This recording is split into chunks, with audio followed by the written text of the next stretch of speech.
Hi my friends, welcome back to another Get Ready With Me. My name is Soraya, and if you're here, that means that you're here to go over another true crime story, sip on a nice drink, and get ready for the day. Now, as per my last video, I did add at the end that I was going to read a true crime story book that I had thrifted, and I unfortunately had decided not to go along with the story. I will go ahead and jot down below what that book was. I decided not to do it for personal reasons as I felt I would not do it justice, and it had been much more violent than I had thought, and it was very unfortunate what had happened to the victim. But if you guys are curious, of course, I'll go ahead and have it down below. But other than that, we will go over another story today that will go over a missing person. But of course, before we begin, we'll go ahead and introduce our drink for today. For today's drink, we will go ahead and have a poppy that was partnered with Love Island, and this flavor is Punch Pop. And I do have a cup of ice where I did add some peach juice already in there, and we're gonna go ahead and add this in. Inserting ASMR now.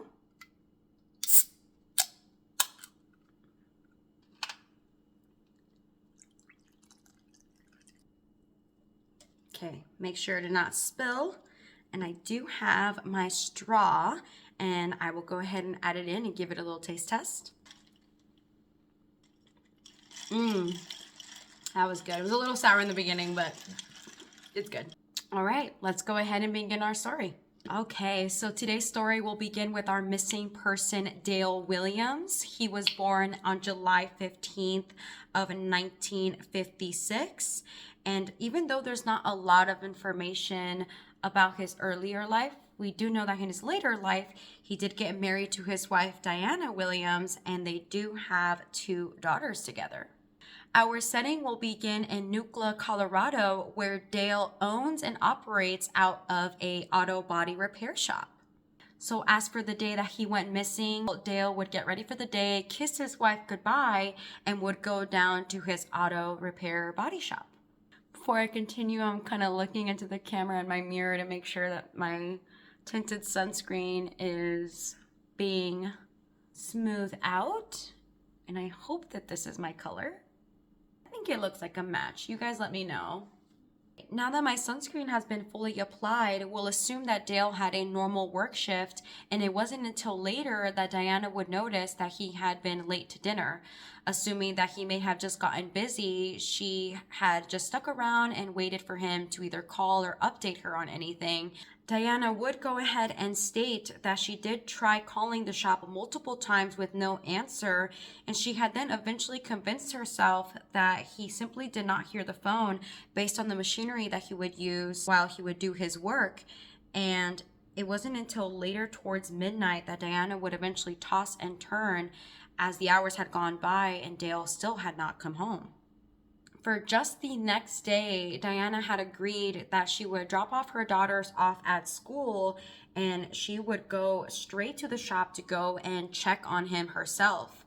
And it wasn't until she got there that she had noticed that the door was simply unlocked and that the hood was lifted off of the van that he may have been working on, such as there were tools laying around as if he just had walked away for a few minutes.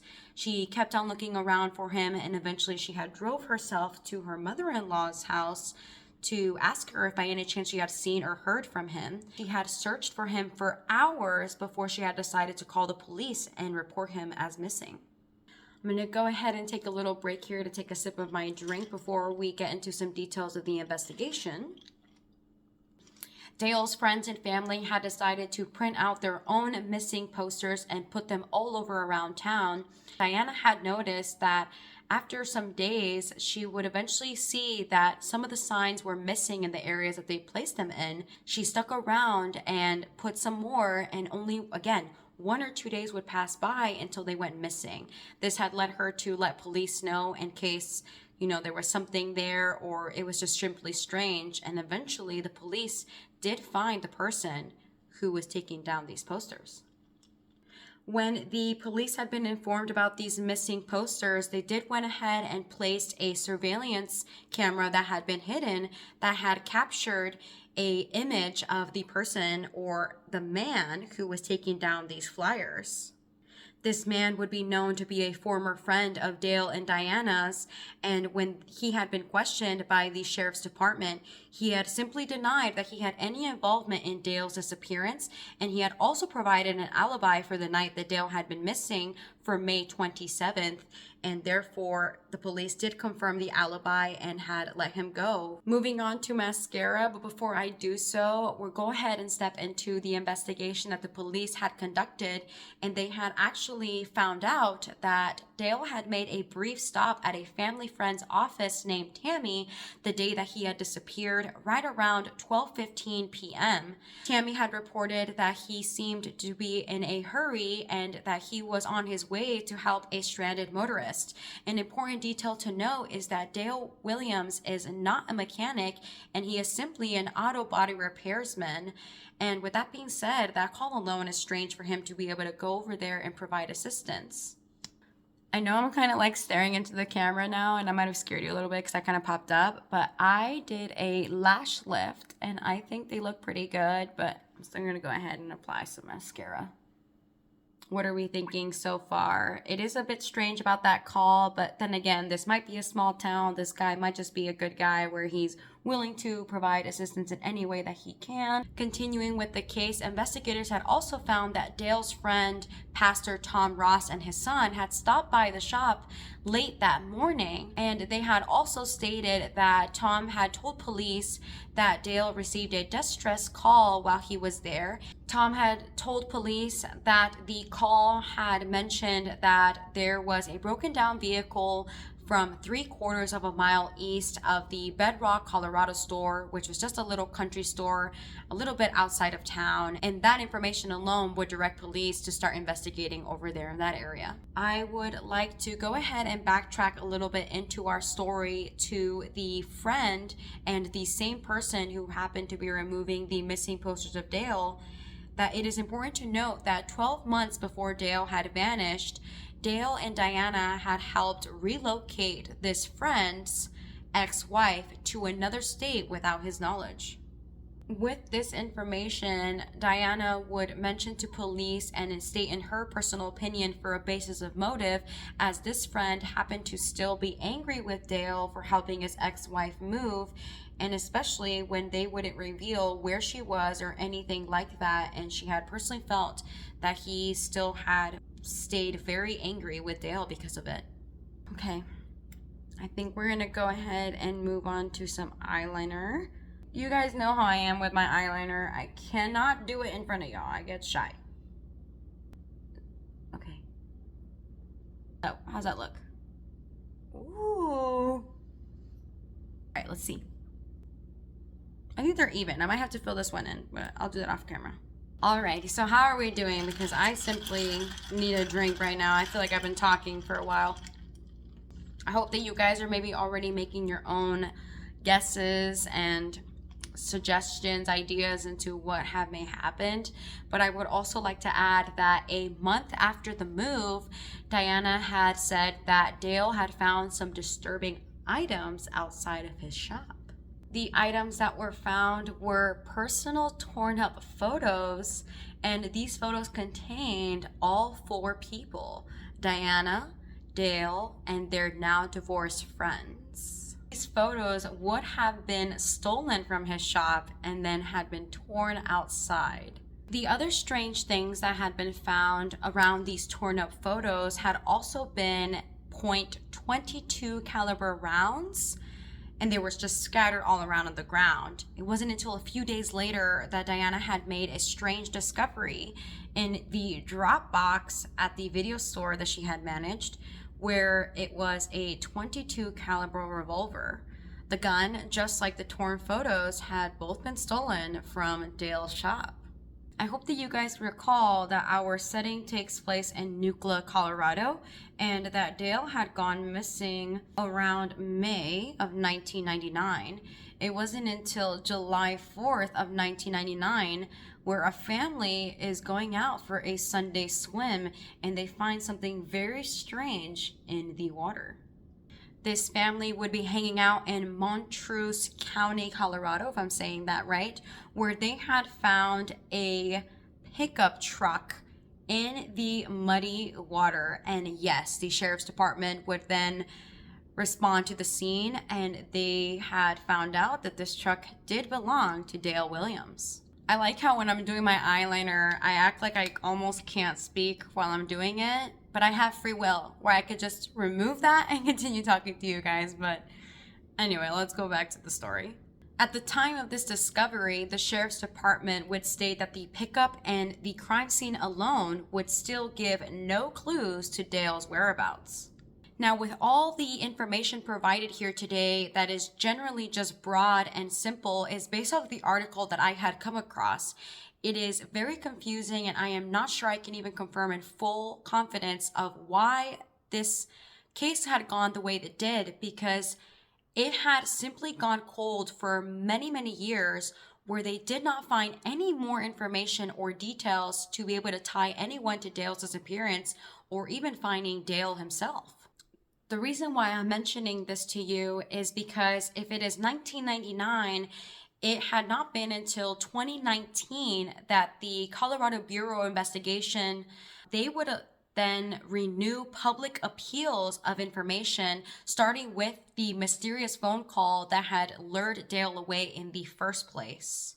Right now, I am very curious on how investigations go down, because with the following information I'm going to give to you, I am still confused till this moment right now, and I hope that we can talk about it in the comments, because I don't believe this case should have gone cold or had been just sitting for a long time. But we'll go ahead and move into September of 2023. That is when the Colorado Bureau of Investigation would then reopen the case, because they had fresh new investigators, and they had also had found a lead into new evidence. All right, I'm getting so excited that we're getting towards the end of our video, guys, because I'm so excited to reveal my hair to you guys, and the look seems to almost be done here, but we'll go back into the pickup truck. This will be important into the later case or information following into 2023, that originally when the truck had been found, there was a .22 caliber rifle found in the back seat of the truck.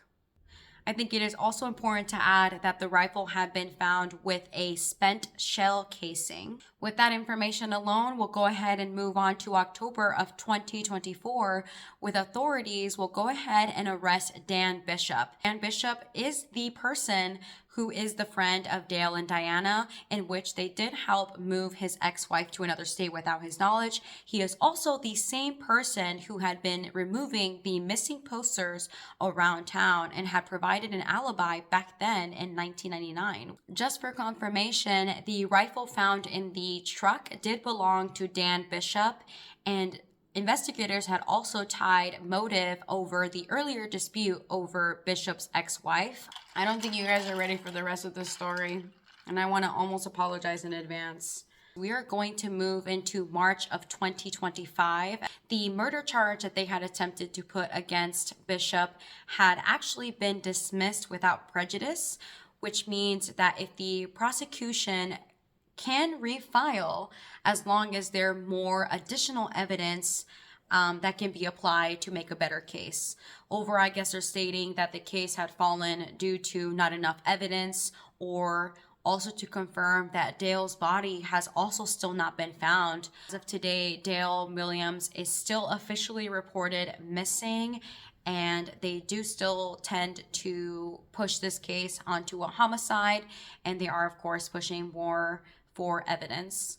There had been also some other articles adding information that Bishop did not work alone, and that he had also worked with two other people, and they had been related to him. One of them was his cousins. The theory or belief is that the person who had called Dale to lure him out of the shop was a woman, hence that she was acting in distress, that she needed help, and that had caused him to go out there. This woman would be the cousin's girlfriend at the time, and the cousin had just decided to help Bishop along with this time. One more important thing to add is that the cousin and this woman or girlfriend, that as of that time, they had passed away. So our main person for this case would be just Bishop. I am curious to know where Dale would be. I'm not sure how someone who is normal, just like us, be able to hide someone so well that we are not able to bring justice to his family or to simply bring him home. I feel very empathetic and very emotional to think of that. I hope that the family can find peace, that the family can find justice, of course, and I believe that we are towards the end of our story today.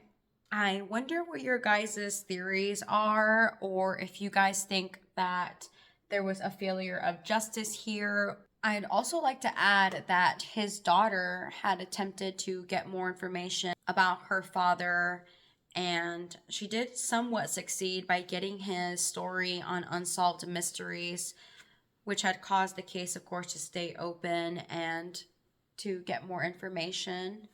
I'm afraid for how this is going to look, you guys. I followed this tutorial off of a TikTok. I don't know how it's gonna look. I'm pulling the last one. OMG! Like this is giving 1800s. I'm pulling my hair apart, you guys, and adjusting the style. I genuinely want to talk about this story in the comments. I don't know if you guys can tell that I do tend to get a little bit personal or emotional about these stories every time I talk about them. But I simply appreciate all your time here with me. I hope you guys had fun. I hope you guys enjoyed your drink. I still have mine to finish. But yeah, I am towards the end. Let's see how this looks. Is this cute? I think it's cute. We are now at the end of today's video. Thank you so much for hanging out with me. I hope that you guys enjoyed today's story. And one simple last note to add, that overall, I just hope that we get justice at the end of the day. If you guys have any suggestions or anything like that, I am totally open to them. But I will go ahead and see you guys in the next one. And I love you. And until next time.